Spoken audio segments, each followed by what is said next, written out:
বিদ্যারের কৃতি সন্তান হাসনাত আব্দুল্লাহ উনি বলেছিলেন যে আগেকার ফ্যাসিস্টরা এই দেশে অন্যায় অবিচার জুলুম বেবিচার করেছে, আর এই বাংলাদেশে অন্যায় অবিচার জুলুম আমরা হতে দিব না, বরং এই বাংলাদেশ থেকে আল কোরআনের আলোকে বিচার ব্যবস্থা কায়েম করব। কথা বলেন ঠিক কিনা?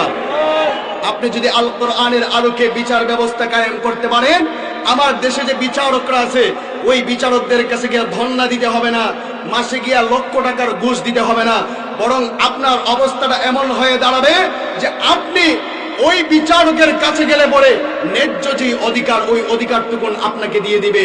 এই জন্য বিচার ব্যবস্থা চেঞ্জ করা দরকার।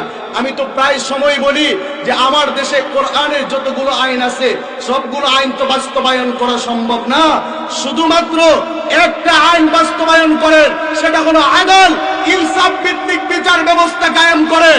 ইনসাফ ভিত্তিক বিচার ব্যবস্থা যদি কায়েম করতে পারেন তাহলে লুৎফুজ্জামান বাবুরের মতো 17-18 বছর জেলে থাকতে হবে না। কথা বলেন ঠিক কিনা? আমার দেশের বিচার ব্যবস্থা এমন হয়ে দাঁড়িয়েছে যে বিচার, আমি নির্দোষ, আমাকে বিচারের কাঠগড়ায় দাঁড় করিয়ে দেখা যায় 15-16 বছর জেলখানায় আবদ্ধ করে রাখা হয়েছে। যখন বিচার মুকদ্দমা শেষ তখন বলে আপনার কোনো দোষ নাই, যান বাড়ি চলে যান। এরে আহাম্মকের দল, আমার যে জীবন থেকে 17-18 বছর আপনি নিয়ে নিলেন, এই 17-18 বছর এখন ফেরত দেন।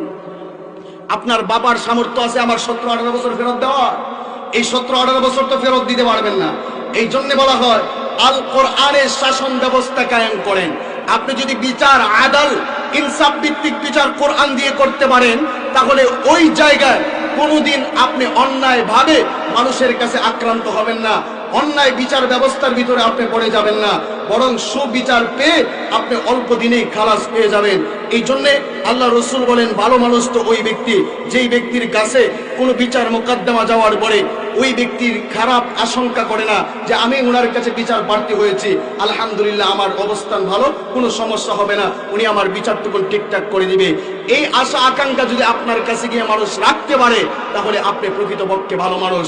আর যদি মানুষ আপনার কাছে যাওয়ার পরে আপনি ঘুষের টাকা চান, সুদের টাকা চান, যে টাকা দেন তারপরে বিচার করে দেব, তাহলে আপনি কোনোদিন ভালো মানুষ হতে পারেন না।